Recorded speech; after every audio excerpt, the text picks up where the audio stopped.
prayer from our corporate manager, Dr. Nganga, kindly. Good morning, everyone. Let's pray. Our Heavenly Father, we come before your presence this morning to give you thanks and praise you for who you are. We thank you for this day that you have given us. We thank you for the gift of life, the gift of good health. Thank you even for the training that has been prepared for our intake. We pray that Heavenly Father, you will guide us, you will be with us.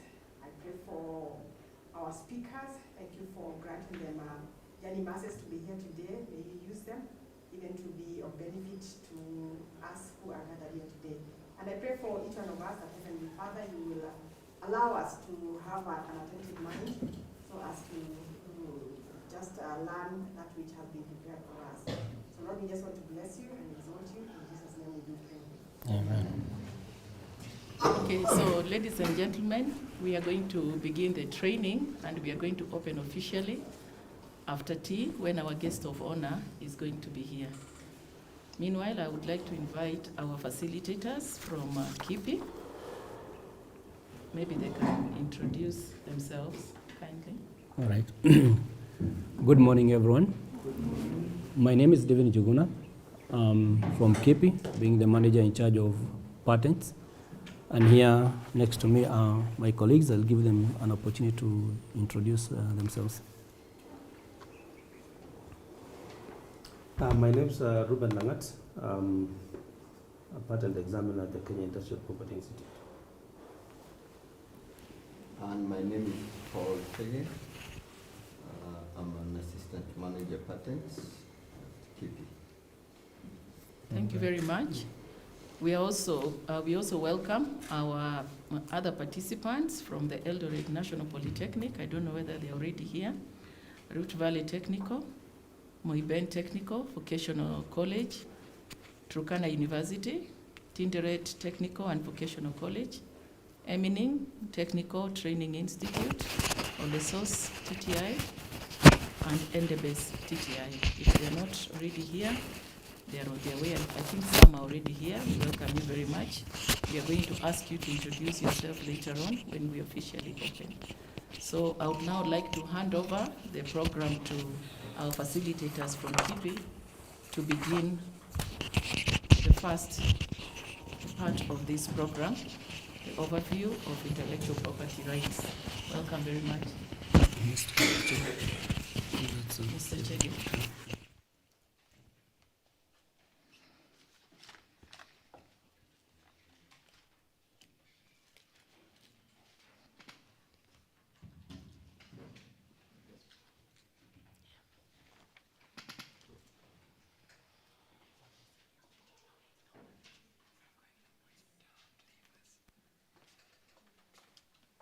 So good morning, everyone.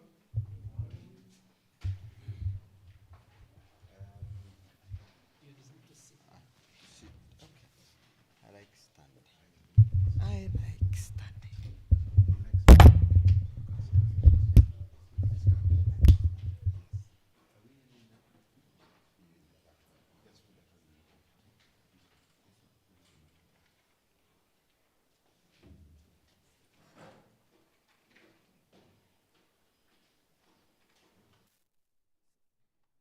I have to be stationary. I can't walk around.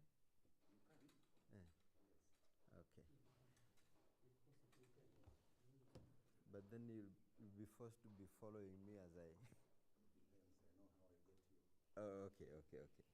All right.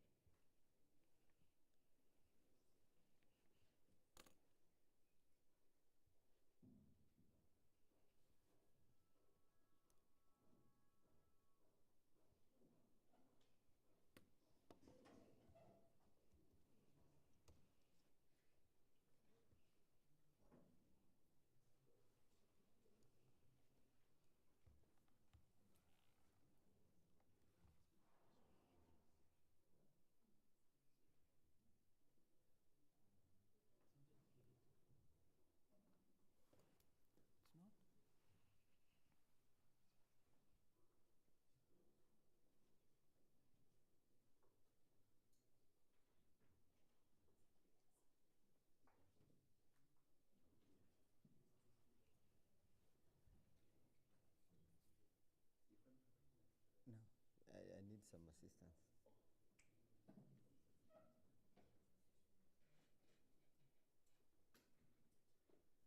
Is this already shared? Is it already shared? The presentation? Oh. Is it already shared?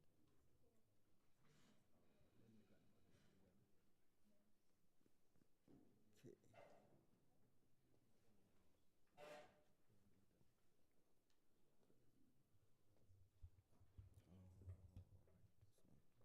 connected.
understanding of what intellectual property is in the broader sense. And then from there, we shall continue with the rest of the topics to build your knowledge to the next level, to get a bit more details about intellectual property. But for this first topic is to just give you a general overview of what is intellectual property, just to acquire some basic understanding, which we shall continue to build on in the next few days. As you are aware, we are starting off with a general IP sensitization, which will give you the broader ideas about IP for the next 2 days. And after that, we shall go into a 3-day session in which we shall be looking at how to prepare patent specifications in more details.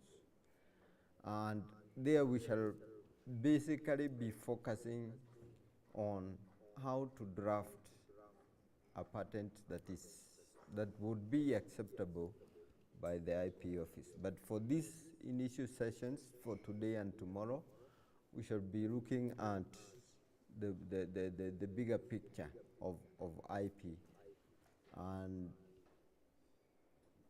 we are starting off with this general presentation, which will then be followed by another broad overview of patents.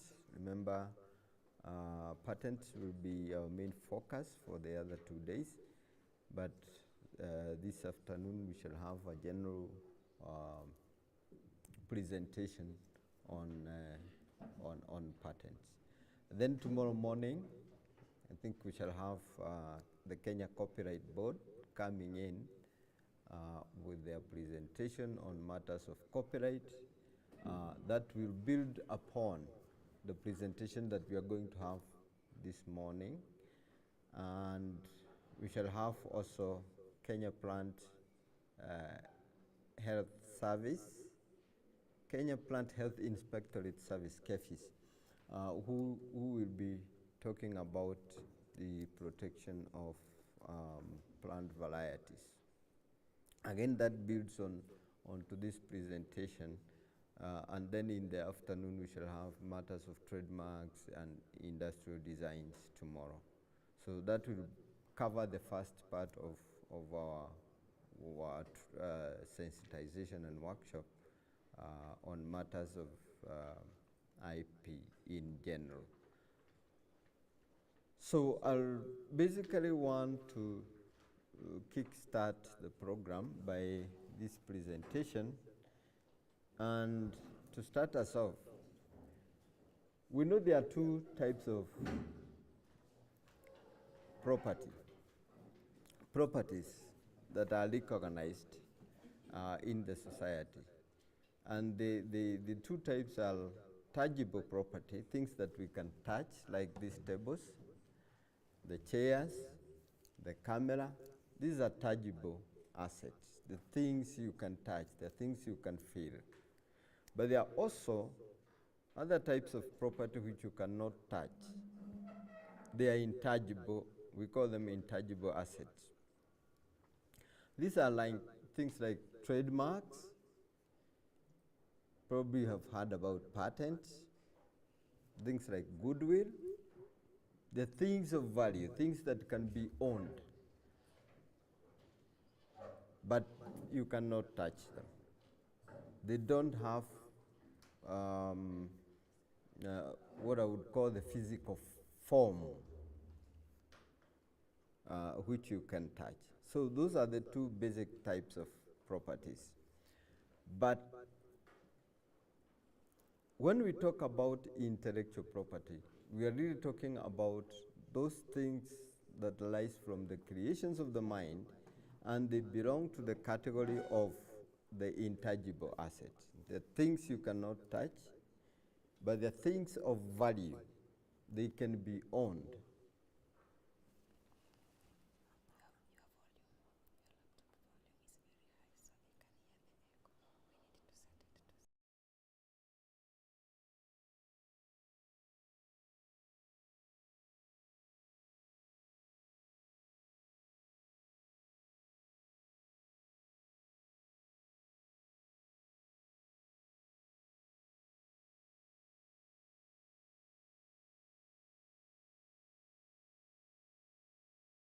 These are property rights that arise from or are related to the creations of the mind. When you talk of creations of the mind, you're talking about things like solutions to technical problems. Okay? We have works of art. Okay? Ideas, things that arise from the ideas in our intellectual activities. So those are what we call, in broad sense, intellectual property, and they come in various different forms.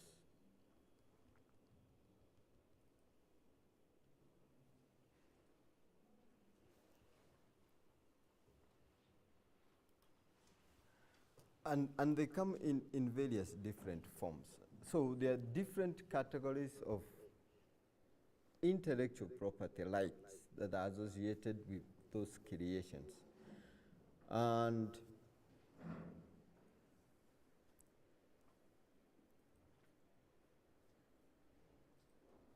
it's those rights that are associated with those creations that today we are concerned with. I think first I want to take you through the various categories of intellectual property rights so that you gain a general understanding and an overview of the IP before I come to the rationale for their protection and the systems of protecting IP. So when we talk about intellectual property, this is the bigger category of the things that arise from the creations of the mind. And as I have indicated, they come in different forms. We have those who are engaged in science and technology, people who are doing research. They come up with inventive solutions to existing technological problems facing the society. And when they come up with this kind of inventions, we give them what is called the patents or the utility model. So what are patents? Patents are those rights, exclusive rights given to a person who comes up, or the owner of an invention, and they are rights to exclude others from making. We normally like to emphasize it's not the right to do. It's not the right to make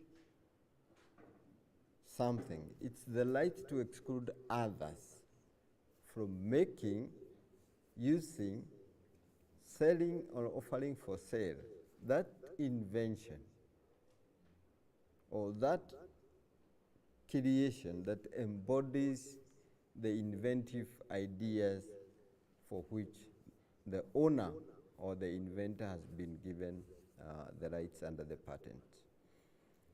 And for inventions, we in KIPI we give two kinds of rights to those technical creations. We have what we call the utility models, which protect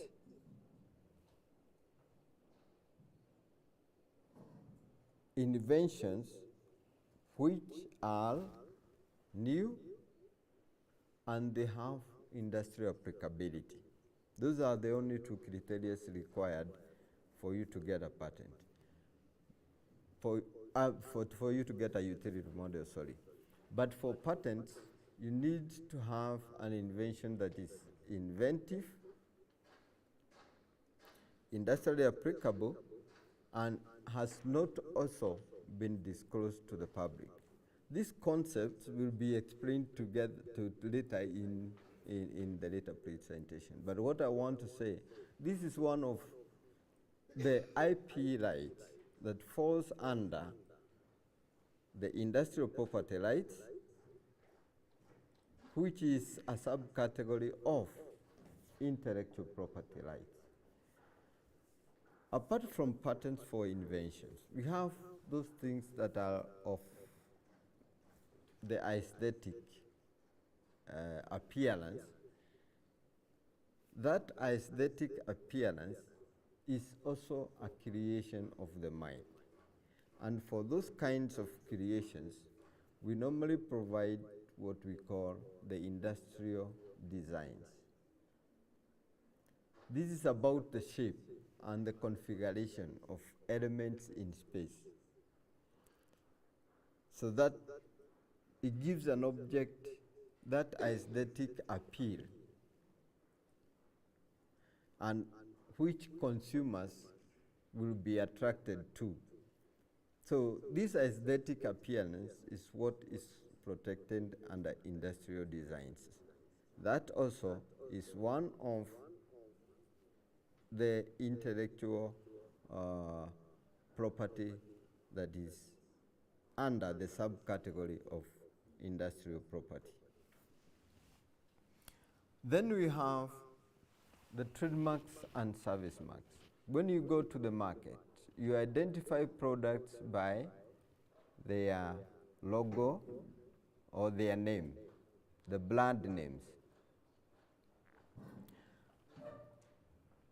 These signs that distinguish the products in the marketplace or in the course of business are also provided protection by registration as trademarks. And that forms the third category, the third category of property that falls under the subcategory industrial property. Then we have we have what we call the geographical indications. Products coming from particular regions, they have certain properties that appeal to the consumers because of where they are grown, the soil, the climatic factors. They develop certain unique properties that consumers in the market go for when they go to buy products. An example is like the tea from Kenya. It's known all over the world because of its quality. And that quality arises from the endophic, that is the soil factors, and also the climatic factors of the regions that produce tea. That is where the tea gets its unique properties. So the geographical area where that products come from and sometimes protected as geographical indication. One of the very common ones in the market, I would give you an example of Champagne. Champagne is a region in France, produces certain unique wine. So it's protected as a geographical indication. Now, that's what I've talked about is a group of intellectual property which normally categorized as industrial property. Apart from the industrial property, we also have what we call trade secrets, which is also a subcategory of intellectual property. Trade secrets are those information that a business has which gives it a competitive edge, which information, if available to their competitors, they can be able to produce exactly the same quality of product or offer the same quality of service because of the nature of the information. And the trade secrets can cover a range of intellectual creations, including something like recipe. For example, the recipe of Coca-Cola. Who knows the recipe of Coca-Cola? It's only the Coca-Cola company that knows it. So what they have put in are measures to safeguard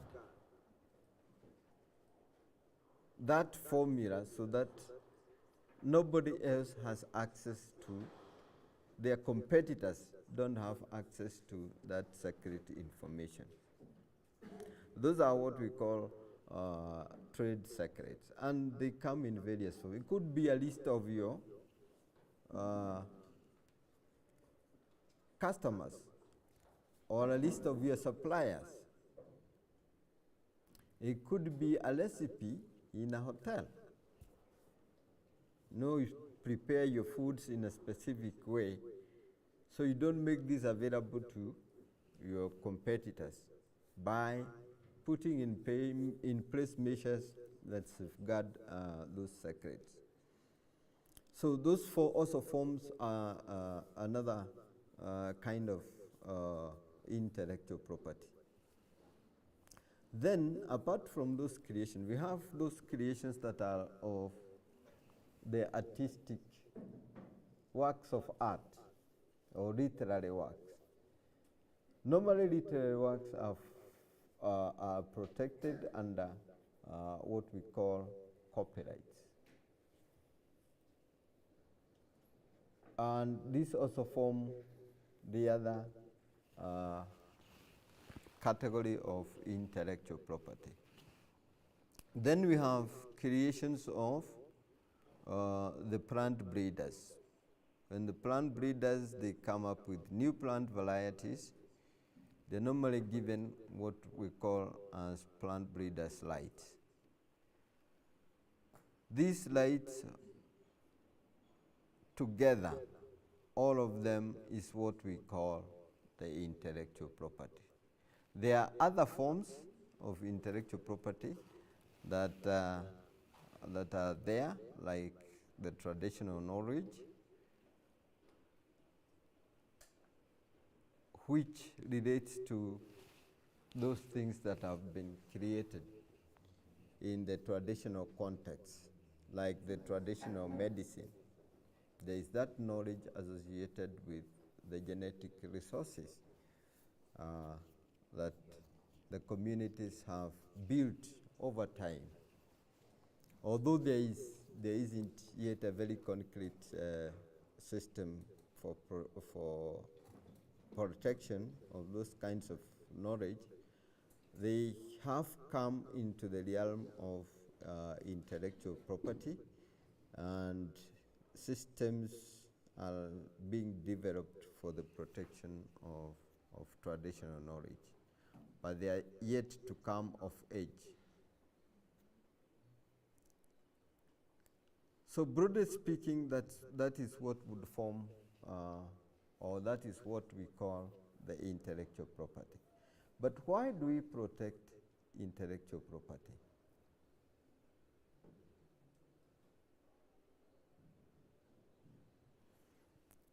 In the first instance, the reason for protecting intellectual property is to encourage creativity. And by encouraging creativity, we foster economic development. Intellectual property functions Intellectual property rights functions to attract investment. And this leads to creation of jobs, creation of opportunities.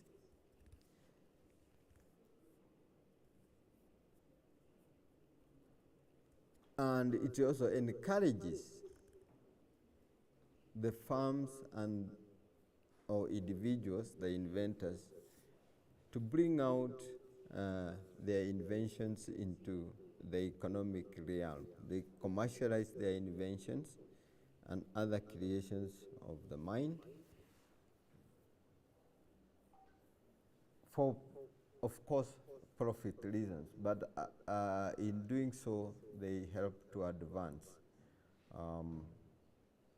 the welfare of the society.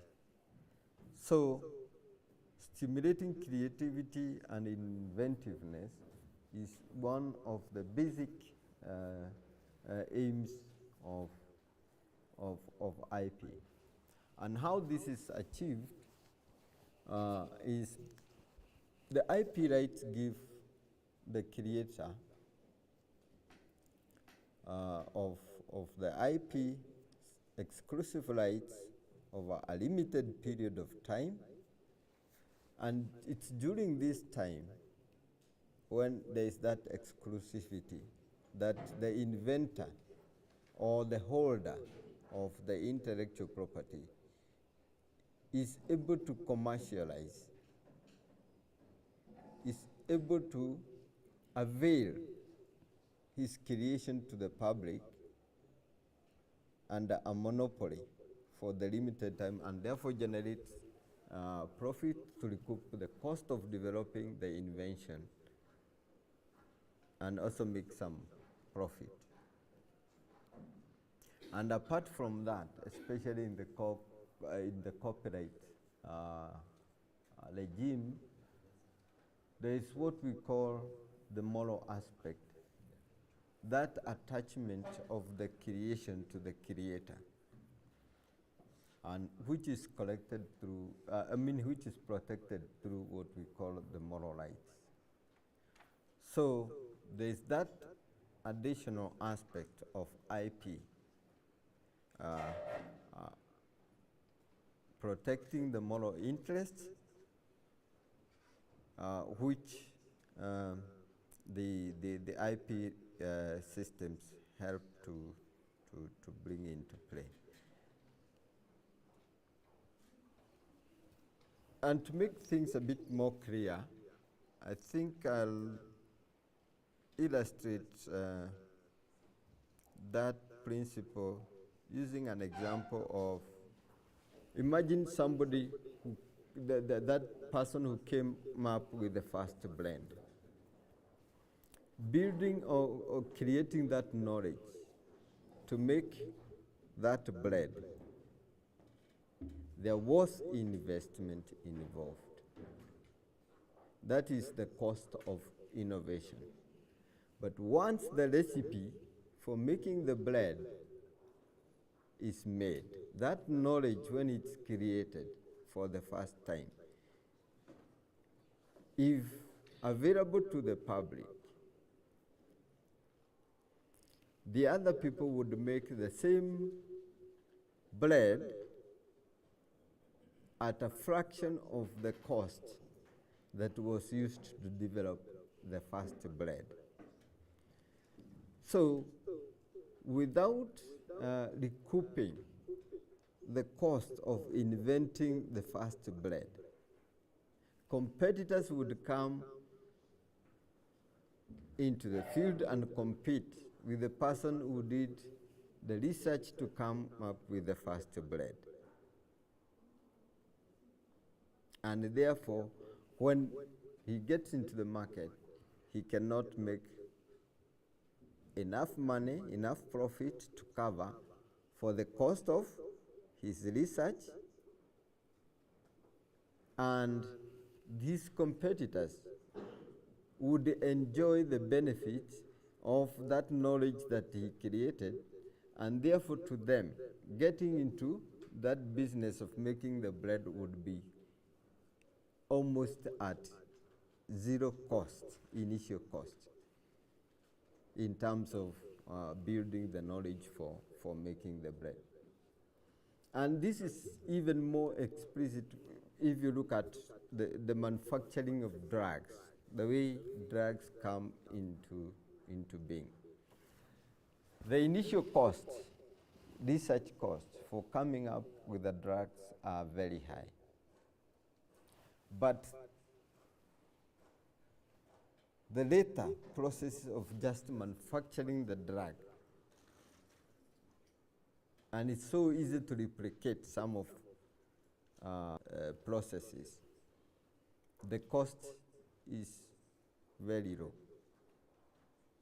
The people who comes up with the first invest a lot of resources in research, clinical trials, and all that until they get the drugs approved in the market. But the people who make the generics, people who come later after the expiry of the rights to the patents that lead to the drug, they use very little, they spend very little in terms of research to develop the drugs and put them on the market. So if the initial manufacturer of the drug does not have that exclusive rights or the monopoly rights to manufacture and to stop others from making his drug, then that cost would drive those enterprises, those creative and enterprises down to their knees. And this would deny the society the advantage of enjoying future creations, future drugs that would enhance the welfare of the society. So it's by giving the monopoly rights to those people who come up with the drug first that then encourages them to continue to do further research and make more innovative drugs for the needy. Apart from that, let's go to the area of literary works. If you wrote and published a book, the investment you make to come up with the first copy of the book is usually high. But the people who make copies of that book, they would undergo very little cost. It's just the cost of printing the book. But the person who writes the first book spends hours and hours engaged mentally in coming up with the original copy of the book, the first copy of the book. But making copies of the book, that would take a fraction of that cost. So if we don't reward those people who come up with, who create the first copies, the original copies of the book,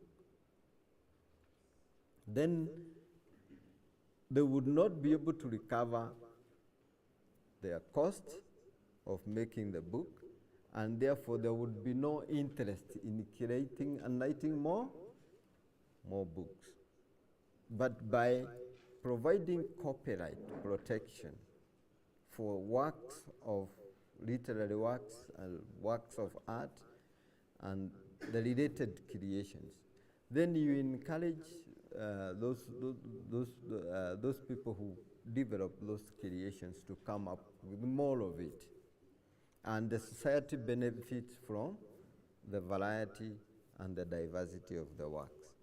So that forms the basic rationale for IP protection. And as we know today, knowledge forms, for most companies that are very progressive, over 80% of the assets that they have. And it comes in those various forms that I've already explained to you. We have moved from the brick and mortar economy to the knowledge economy. Therefore, intellectual property rights have become very important and crucial assets of the corporations or the societies today.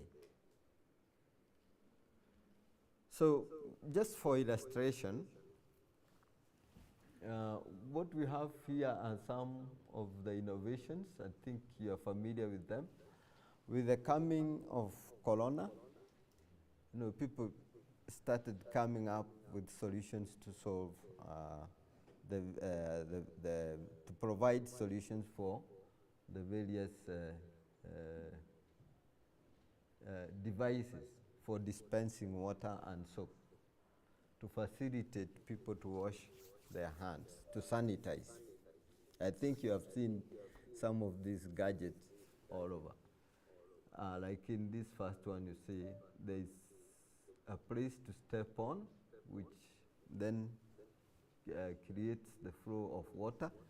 So you don't need to touch anything when you want to sanitize. You just step on a pedal and the water flows. And there is even in some, like for this one, it has two pedals. I think there's one for the soap and one for allowing or starting the water flow. So when you're using this gadget, you don't need to touch anything. You just step on a pendle, you get the soap. You step on the other pendle, you get the water flowing, and you get to wash your hands. So this is an example of a utility model. The concept of the mechanism used in starting the water flow or the nini are things that you can get in existing literature. So they would not be inventive, but this kind of arrangement has not been there in the market.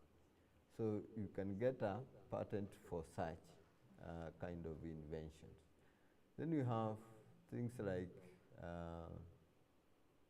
all of us sleep. We sleep on a bed, and you want an aesthetic looking bed. So this would qualify for a design. I've talked about trademarks, which help us to recognize products in the market. And this is an example of it. Colgate, the toothpaste that we use to wash our hands. Here we have an illustration of some of the common trademarks in the market. Airtel, Safaricom, Telecom, these are examples of trademarks that help us to distinguish products and services in the market. We are able to connect the brand or the logo with a particular owner and a particular service.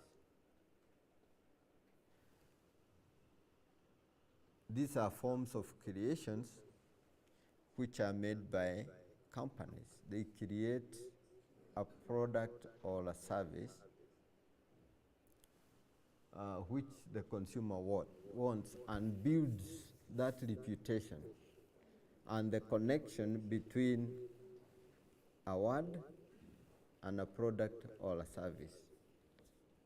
Creating those connections requires investment, and unless safeguarded,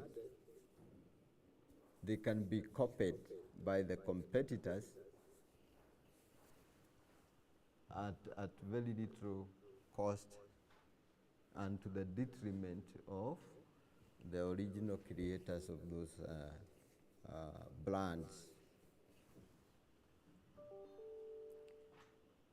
I normally give a very simple example. If today Coca-Cola was unable to produce soda,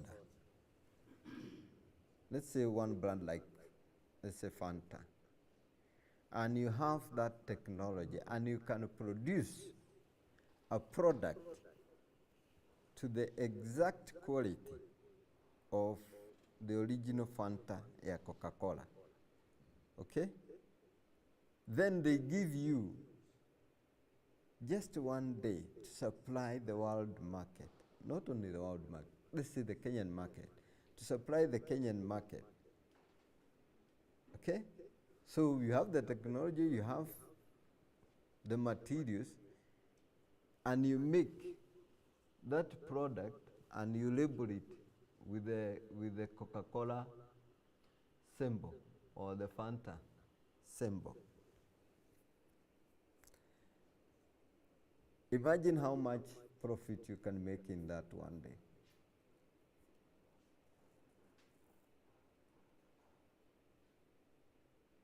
If you make the same soda and you don't put a blood and put it on the market, okay, without the blood name, you might only sell a handful of bottles of that drink.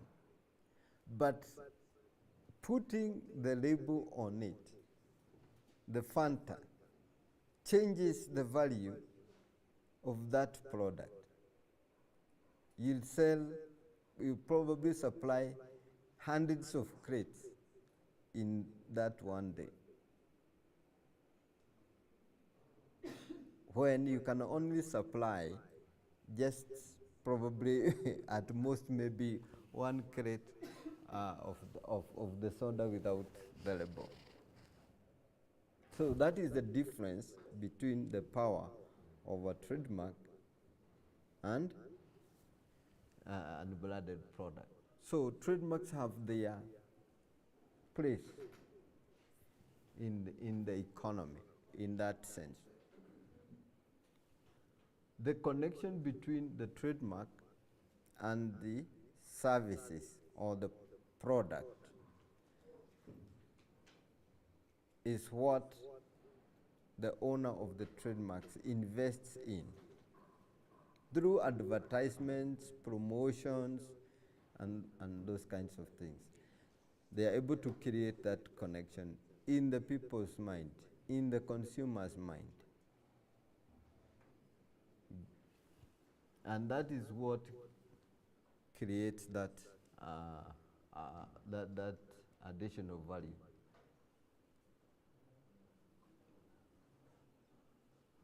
We have these other creations. You have earphones, hand-free. Yeah? You just put that piece in your ear. They solve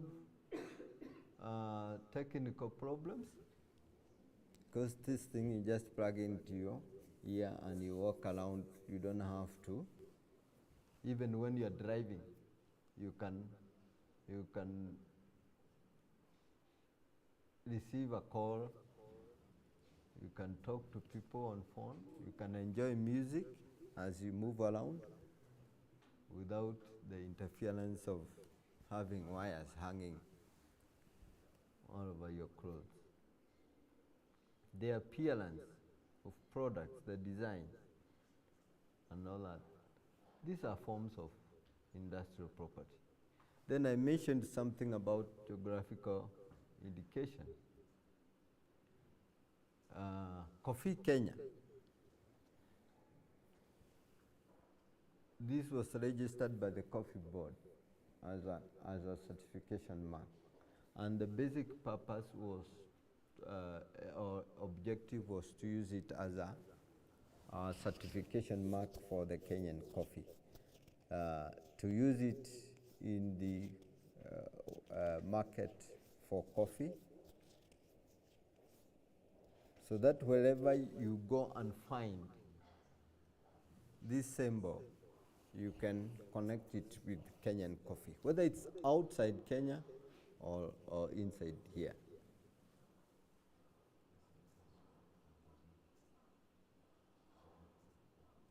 You've heard of Cafe Colombia, the coffee from Colombia. It's also a global brand. This is also protected as a geographical indication.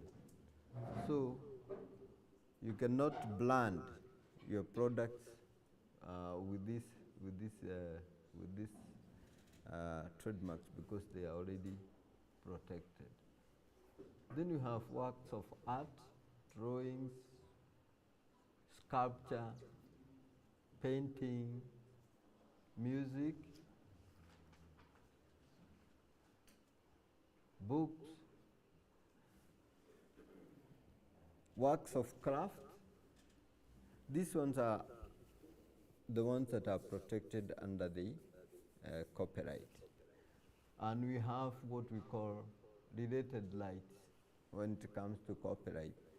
And these are like the works of the performance arts, music, dance. They fall under the related rights, and they are protected under the copyright law. Then we talked of the plant breeders. I think one of the very famous ones are for the flowers. I think that's where many of the foreign companies have invested in. We have these flower farms in Naivasha.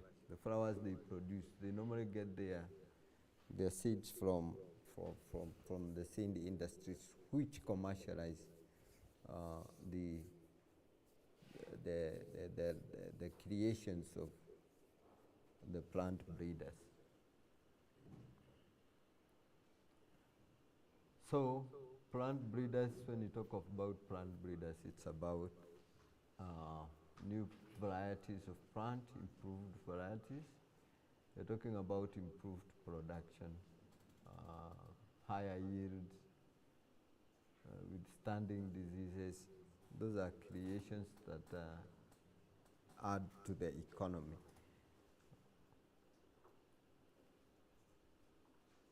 Ensuring food safety. So we're looking onto the Kenyan scene. We have those institutions that are involved in the administration of IP. And on the front lines are those that actually issue the rights for the plants, and they maintain the registers for the rights. Kenya Industrial Property Institute, that is KIPI, is the one that deals with the issues of the industrial property, patents, utility models, industrial designs,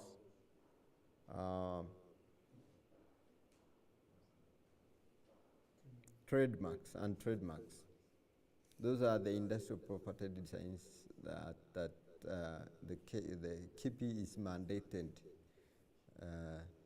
to provide an administrative system for. Then we have the Kenya Copyright Board, which has mandate on matters of copyright and related rights. Then we have Kenya Plant Health Inspectorate Service, which is mandated on the registration of new plant varieties, and they also maintain a register of the plant breeders' rights. Those are the three institutions in the front line when it comes to administration of intellectual property in Kenya. Some people have confused us with our institutional arrangement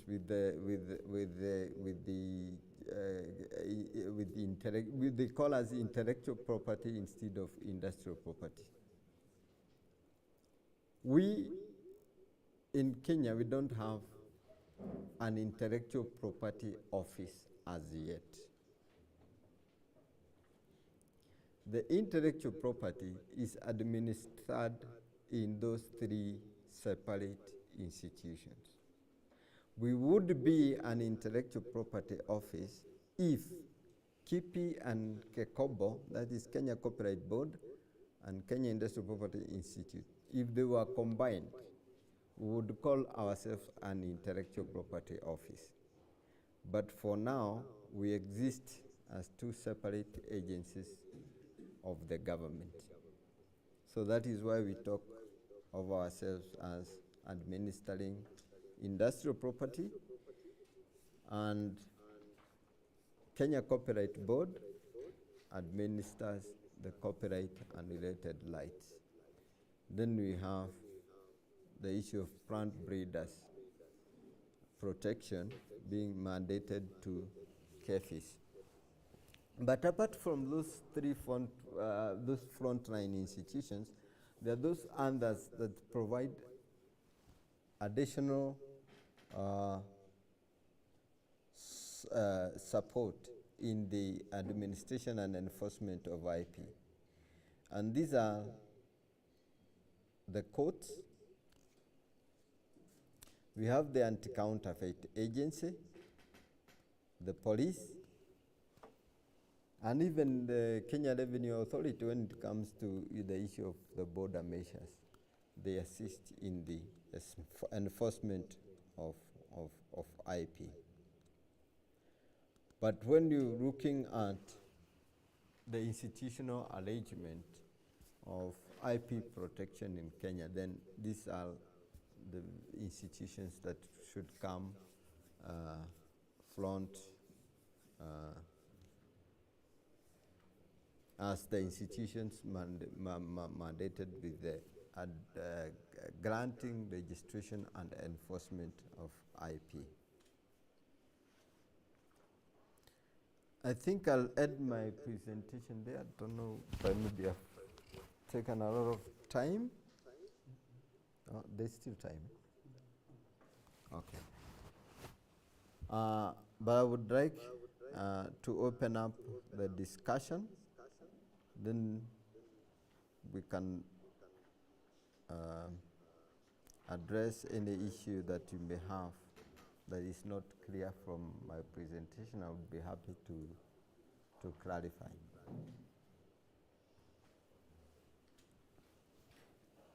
But that is the basic overview of intellectual property in the broader sense. We shall get into the deeper details of some of those subjects in the subsequent presentations. Anybody with a question? Comment?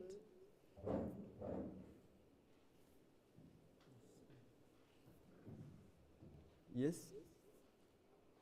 I have a concern with the last part of the presentation in the institutions.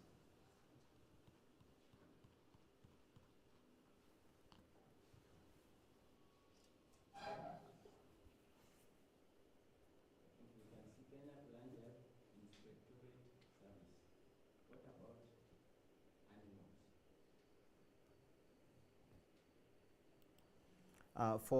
For animals, we as yet don't have a specific institution that deals with the rights of the animal breeders.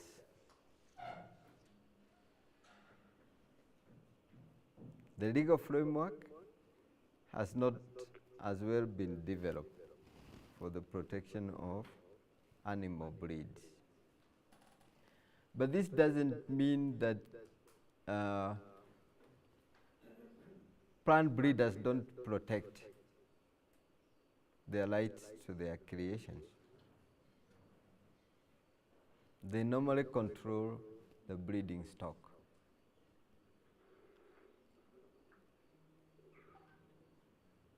If you control the breeding stock, it means nobody can infringe on your rights. How do they do it?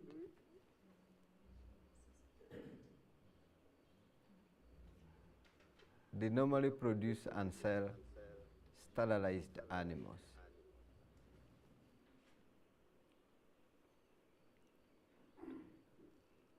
So there's no breeding stock available out there unless supplied by the original animal breeder.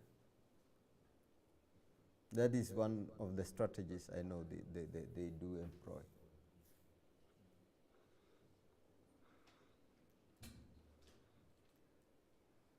But as of present, there is no institution I know that deals with the rights that relate to animal breeding.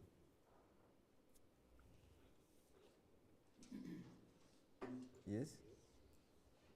Thank you very much for a very insightful presentation. Just learned a lot.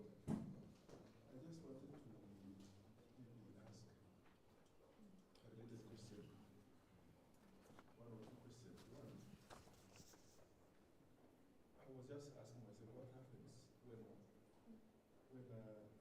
for the case of industrial pattern, when a company, for example, winds up and is declared bankrupt and they shut down, and the pattern is, the industrial pattern is there. What happens to such a case? Similarly, for copyright, at what point does copyright cease? For example, publication. If the author is it for life, or when the author dies, it ceases also. And then also, like I was taking an example of an innovation, like bed, for example. At what point does somebody say this is an innovation? Because somebody in Mikindani, in Mombasa, he found something that was similar to somebody in, for example, Kinako. But because there is no way to check, I don't know at what point do they say this is an innovation, because it could be existing elsewhere. I don't know if it is, but those are my concerns. Help.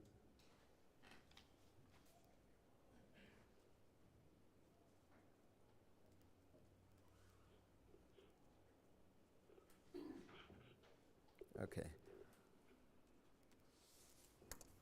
I'll attempt to answer these questions, but my colleagues here can also help in some of the areas if I don't manage to satisfy your answer. But let me start with the first one. As I said, IP is an asset. Property just like you have any other property. So, when you're listing the properties of a company, maybe during winding up, the intellectual properties, that is the patents, trademarks, and any other form of intellectual property that that company has, is always listed. Okay? So, during the winding up, that is when decisions are made, isn't it? On what is to be sold, isn't it? To be liquidated during a wind up. So, they can be sold. The patents can be sold. The trademarks can be sold.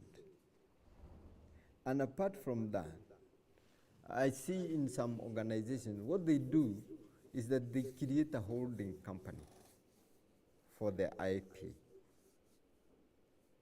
Because you may not manage to sell the IP rights before the date when you target to wind up and close the doors. So you transfer some of those properties into a holding company. The holding company then can license those IP rights and generate revenue out of it. In the due course, I know when we are discussing the issues about patents and trademarks and all that, we are going to mention some of these methods in which you extract, or which you can use as strategies to extract value out of IP. So during winding up, there's that possibility. You can have them sold if the company is winding up and selling its holding, maybe in a certain factory or whatever, and is selling. They can be sold as part of the assets of the company during a winding up process. If you are stripping the assets and selling piece by piece, you may opt to, and I have seen it done, to create a holding company, and you transfer the IP rights or the IP assets of the company to the holding company, which then can continue licensing, or they may opt to use, to sell the assets in the market. The next question that he asked is about the term of protection of copyright, if I understood you correctly. I would not want to preempt the whatever Kekobo will present tomorrow, but it goes the life of the author, I think, plus 50 years after the death of the author. So if you write a book today, it will go all the way to when the author dies. If there are more than 2 authors, the last one, the one who dies last, then you have 50 years after the death. So that is the term of protection for the copyright. But it also varies. When it's when the copyright, when it's a copyright owned by a corporate organization, like for example the Kenyan government, I think they last for only 50 years. Then the work becomes available to the public, forced to the public domain. When do we say an innovation? Okay, you give an example of somebody making a bed in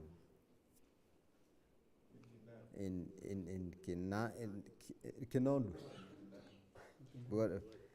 whatever it is, but 2 different places.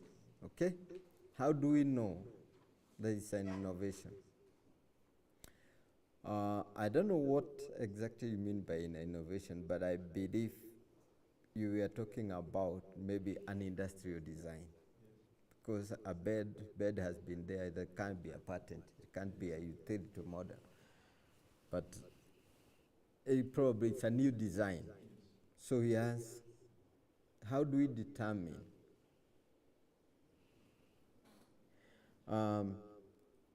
The way you look at it is when you file a design, and I think David or Langat will be talking about designs in the due course of the training. I think it's tomorrow in the afternoon.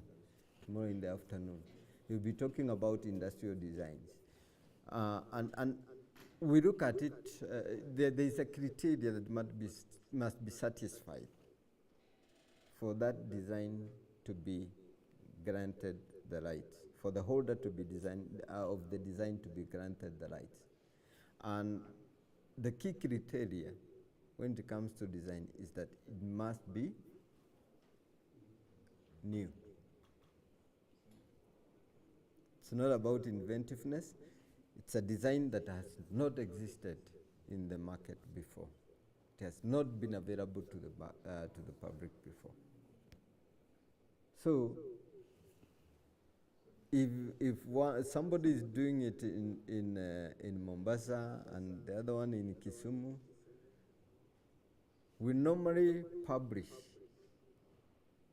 before we grant those designs. And we also do search in our database.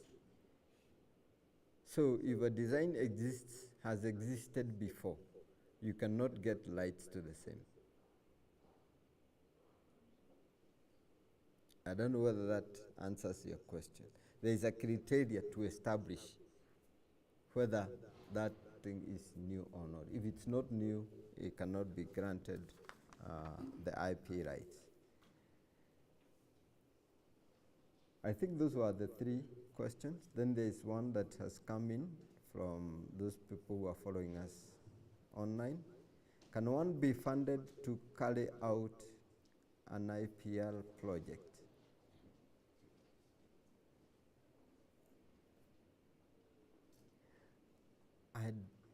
No, carry out an IRP project. It's not clear what IRP means. No, it is written IRP project. Can one be funded to do an IPR project? What kind of project would he be talking about? I don't know what he has in mind, whether it's a research project or, because there are a lot of IPR projects one can think of, but I'm not sure what it is. Is it from an academic point of view? Maybe we just tell him To clarify, to reframe the question in a more clear way. Yes, yes. You took us through reasons why we do protection. Yes. And there was a slide there that I don't think you should go back to it.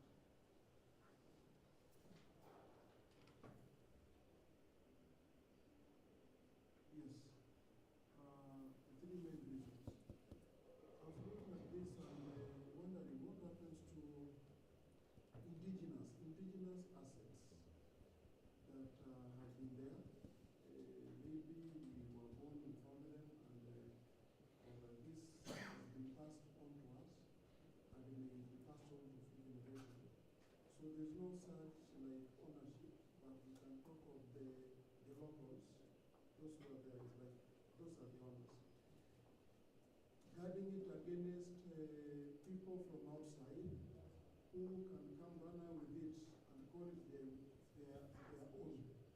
And therefore, because they were aware about this idea before us, they went ahead and protected it as theirs. When we wake up and realize that others have now, in quotes, are owning it, how do we reclaim such an asset, which rightfully is ours, but somebody has taken it and is now being protected and is now reaping all these benefits that we are seeing here as reasons? Let me say the debate is ongoing. There's a discourse on the protection of indigenous and traditional knowledge. The thinking is that we should be able to come up with a regime, international regime, that recognizes and grants IP rights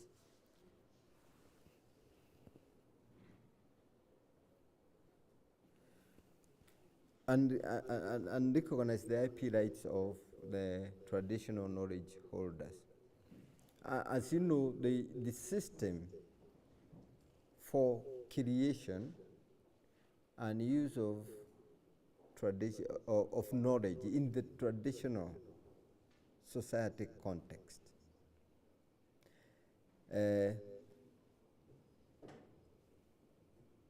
is different from the system that under which the classical knowledge, the one from the West, is developed. In the traditional context, we didn't have the classical forms of IP. So knowledge has been handed down. It doesn't mean that we didn't have a system of rights for even the traditional knowledge. They have been there, but they are normally gathered through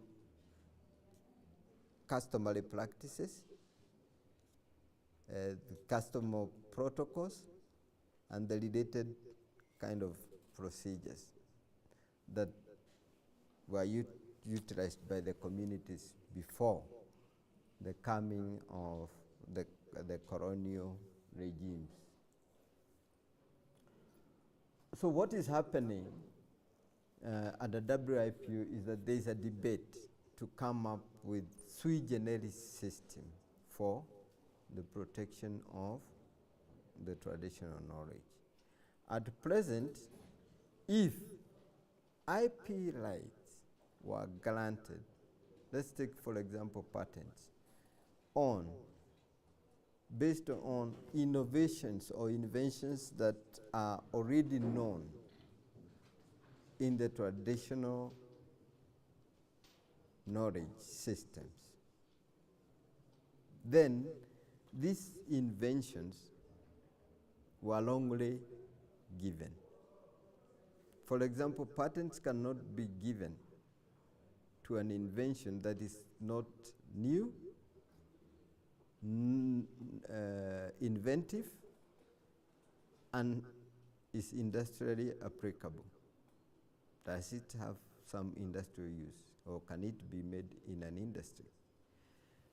So, one of the approaches that has been used when things happen, as you said, is to ask for revocation of those IP rights.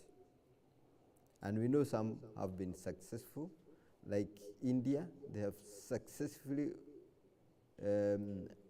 challenged patents granted in US, which have been made using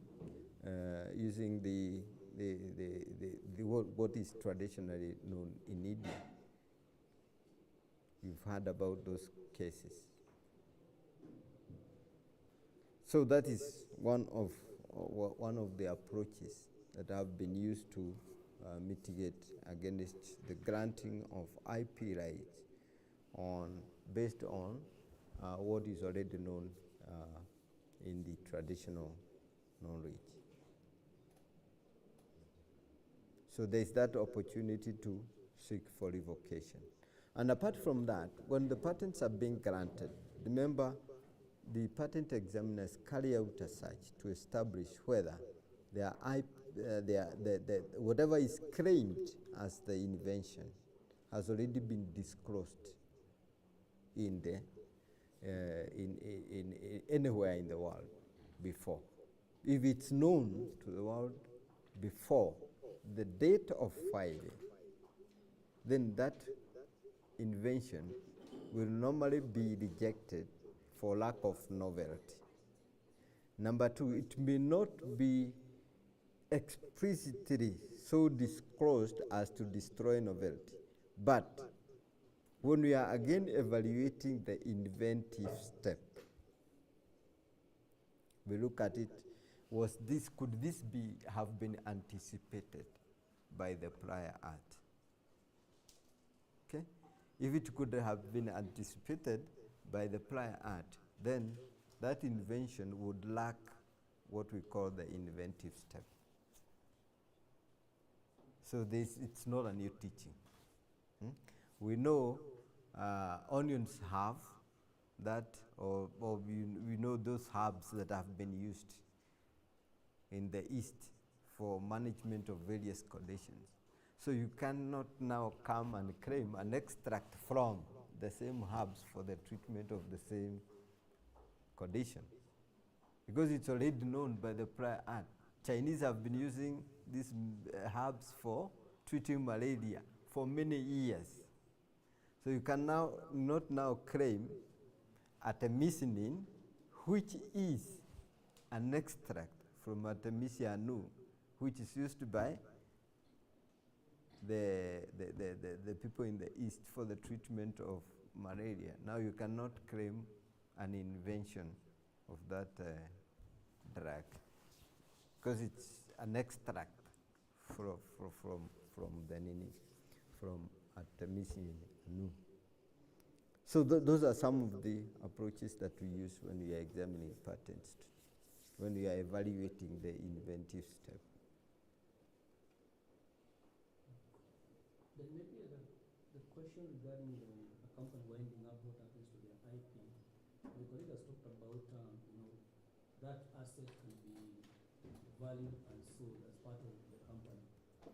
However, it's also possible, even before the company is winding up, or even the company is not winding up, there are other ways of selling off those IP assets through, for example, licensing. A good example would be the COVID-19 jab, which the vaccine, which I believe all of us in this room got, that was developed by collaboration between Oxford University and AstraZeneca.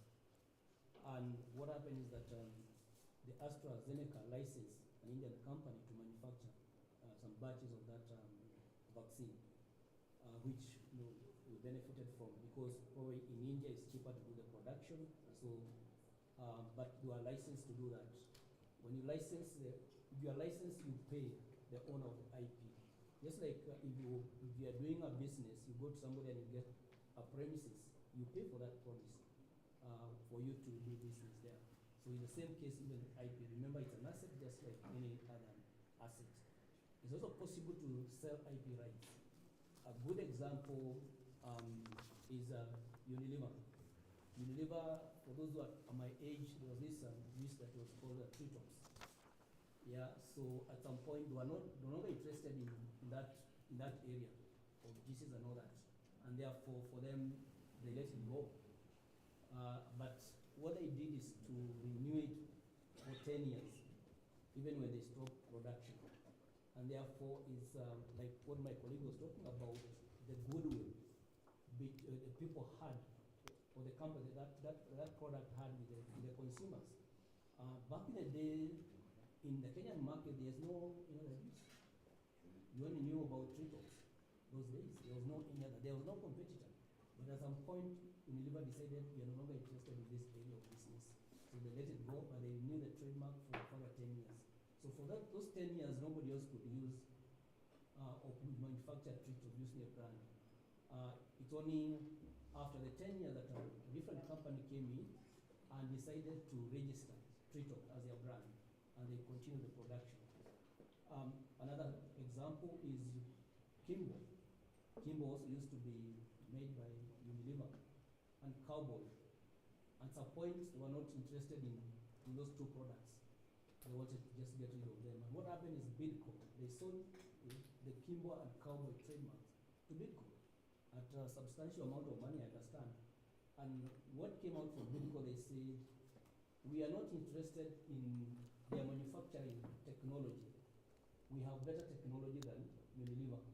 So their interest was the name, the Kimbo and the Cowboy, because those were the cooking oil that were known by the Kenyan consumers.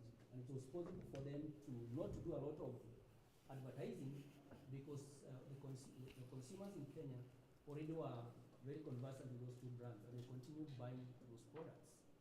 Recently, Unilever sold Bluebird to a different company. So they are no longer manufacturing Bluebird. It's being manufactured by a different company, and they got money out of it. So when it's an asset like any other, you don't have to sell it when the company is winding up. It's possible if you are a person that is interested in that area of business, you can sell to them or license. There's a product, detergent called Passy. Yeah, it's a detergent, the green pack. That product is owned by a German company. But if you read the label of that product, it's made in Mololongo. by Orbit Chemicals, a Kenyan company. But the product, the maker, the manufacturer, that is Orbit Chemicals, they don't put it in the market. They manufacture on behalf of the German company who are responsible for the marketing of that product. And they are paid for, to make that product. So that because they have the technology, the capacity to do the production, on behalf of the owner of the trademark. And they are given, maybe they are told how to do it. Because they have the capacity, they do it, then they give the product to the owner of the trademark to do the marketing and get the money out of it. So there are all these possibilities regarding IP. Just like you have any traditional tangible asset, it's also possible for you to do the same with your IP. And the example I'm giving about the vaccine, it was a collaboration between Oxford University and a company. And I think it's one area in Kenya that we are really lagging behind. That collaboration between the universities and companies, because we have the university have the skills, research skills, we have the expertise, but now that collaboration is the missing link for this country to go to the next level, because you have the research facilities, and that collaboration should be what we should aim for, that you are doing research that is driven by the need in the industry. Then the industry will take up and do the commercialization, because the professors in the university, the researchers at the university, what they do know is to do research. But there's somebody there, what they know is business. Yeah, they know what to do with the product is there, they can market it. They know the marketing, the way they can market it. But the researchers in the lab, they may not be able to, to know how do you go into the market? How do you take your product to the market? But there are people in the industry who know what to do. So that collaboration is important, and you can see evidence from other countries. Universities are reaping, they are getting money, resources, streams, income streams from the research they are doing, because they are taken up by the industry who commercialize and they fund research. So for me, I think that is one of the missing link in our country. Yes. There's one question that has come in from those who are following us online, and is asking, kindly clarify on the patent period. Is it 20 years or 50 years before it goes to the public domain? The term of protection for patent is 20 years, period. Internationally, 20 years, the patent goes to the public domain. It's the international standard for the term of protection. And 20 years means that you have this exclusive right for 20 years to take your product to the market and to prevent the competitors from coming to that space. But when the 20 years are over, then anybody else can compete with you, can make the same product and compete with you. So that is what it means. That you'll be open now to competition. And that's what happens with the pharmaceutical field.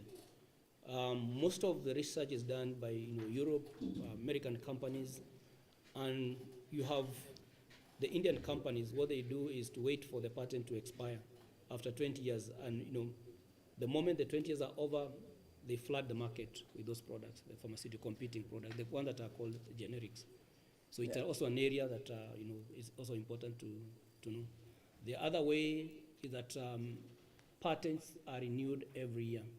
So if you don't renew a patent every year, then it lapses, and then the competitors can come in. We used to have a lot of work with people who wanted to import drugs from India. They would request for the status of the patents that we're interested in. We tell them this one is still in force, this one was never applied in Kenya, this one the owner stopped paying the annual fees. And if it's not in force in Kenya, then they will import and compete with the owner, or the original owner of the patent. Okay, to add to what David has said, as you recognize, it's 20 years of protection. But essentially, and in the real world, by the expiry of 20 years, unless you've been preparing to get into the market, you may not be able to hit the market immediately on the 20th year. There is a time lag before you can be able to penetrate the market. One of the things that those who use the patents enjoy, one of the benefits is what we call first to market advantage. If you are the first to enter the market, you are able to build your network and connections in the market. You're able to establish a blood during that monopoly period. Okay? So when the others come, they have to build their own blood. That will take time. It's not just instant like that. So you still kind of, that monopoly you hand on the patent, the value of that gets transferred to the blood itself. And the blood has a long lifespan because it can last even 100 years, 200 years, even beyond. Because you renew after every 10 years, after every 10 years. You can renew the brand name, but not the patent. So that lead that the blood gets in the market, being the monopoly blood at the start, supported by the patent, gives it a thrust that pushes it beyond the name. So even when your competitors are coming into the market with the manufacture of the generics, you already have that lead edge with the blood. That is why you find some of the bloods are still very strong in the market. They have not been fully assailed. Classical example is Safaricom and M-Pesa. The lead time in the market, they still have that advantage. Safaricom, in a forum like this, I ask, how many people are on Safaricom network? 80%. Why? It's the most expensive, 4 shillings per minute. The other guys you can get at 2 shillings. But that lead time, they're in the market, so, and you see the brand is that they make you emotionally connected to the brand, and you are willing to pay whatever the price because of that connection.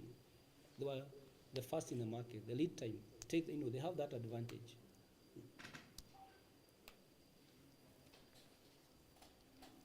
This question there. Thank you very much. You have given us a very good introductory presentation, which was very informative. I have 2 points. When my colleague Odori was talking about patents, I think not really patents, our indigenous. What quickly came to my mind was our kiondos. Remember our kiondos was our Kenyan original way of here, which I'm told has now been taken over by the Japanese, and maybe Rome has not been connected.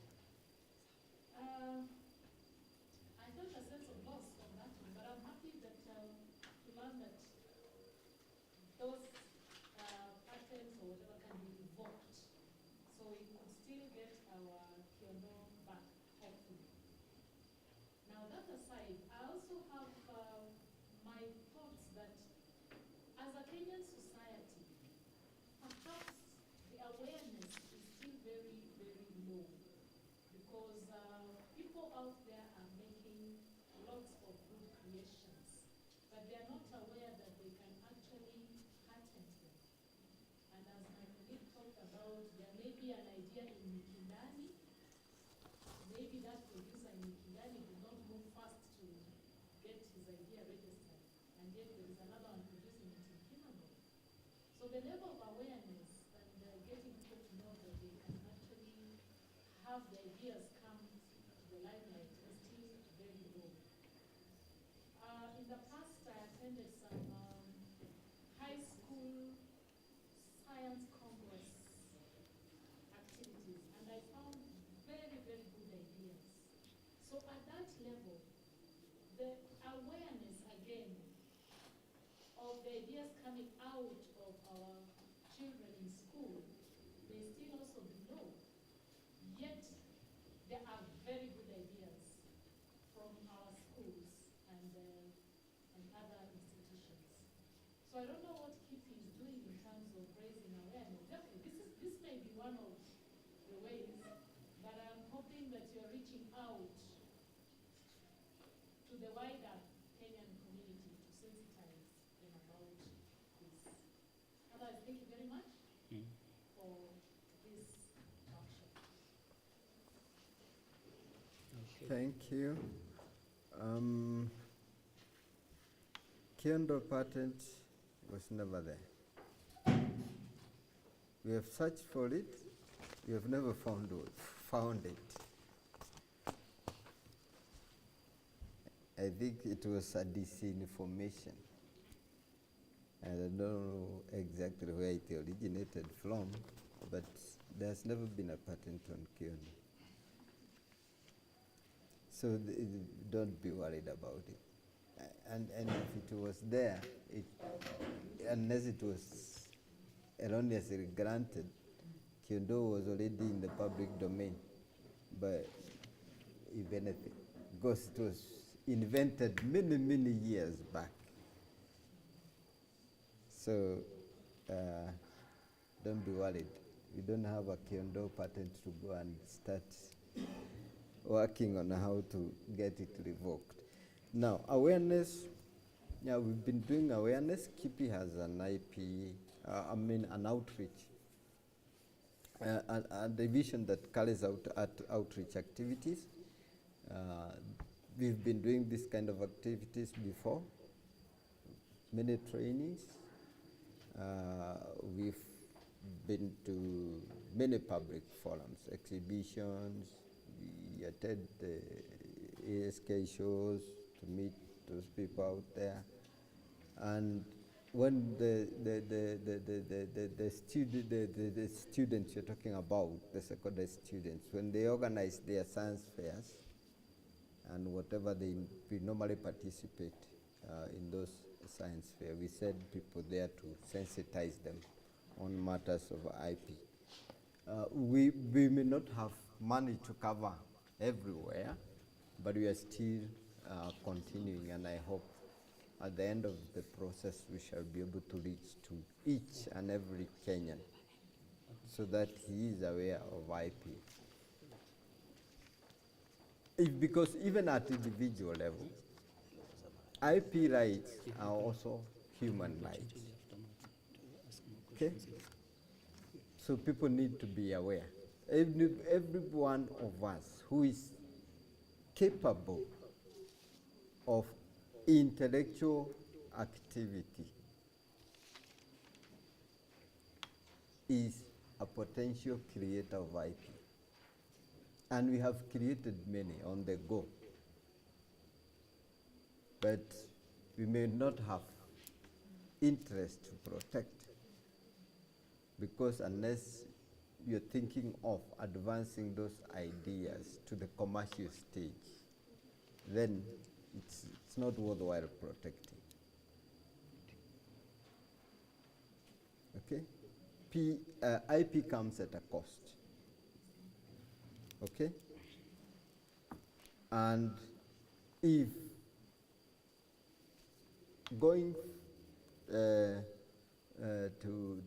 get the protection, like for example the patent, you'll pay. There's fees to be paid. And if you're not interested in going to the market, then why would you want to protect the IP?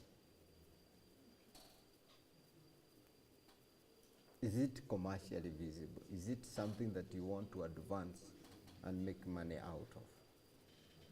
If it's something that you are going to attract some benefit, not only money, sometimes it's not money, but there is a benefit to which you can, if you compare it with the cost,